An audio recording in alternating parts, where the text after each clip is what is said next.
You're watching New York Sports Nation Nightly. You could never win enough, especially at a place like UCONN with what basketball's been here, man. You're chasing ghosts and legacy and history here with some of the greatest coaches and greatest players and greatest teams to ever do it. So,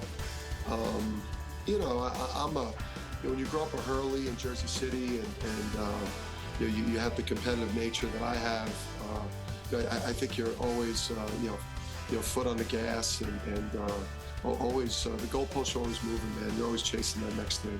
Coach, I want to ask you about the college landscape. It certainly has changed with NIL deals and all that. And we saw Rick Pitino make some comments when he was at St. John's. Has that led to anything that where you've needed to evolve or change as a coach at all?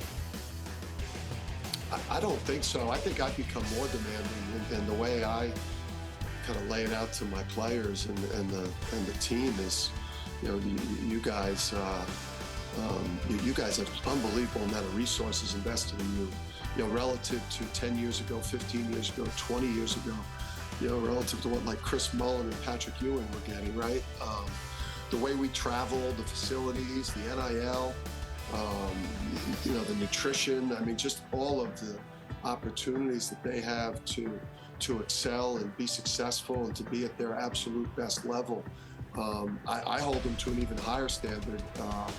And that's how we explain it. I think you do see coaches, I think this is a slippery slope now when players are being compensated and making, six figures and sometimes even, $1 million a year with NIL collectors. I think, coaches are looking at these guys like when they show up not ready to work, you're no longer like the poor, college student.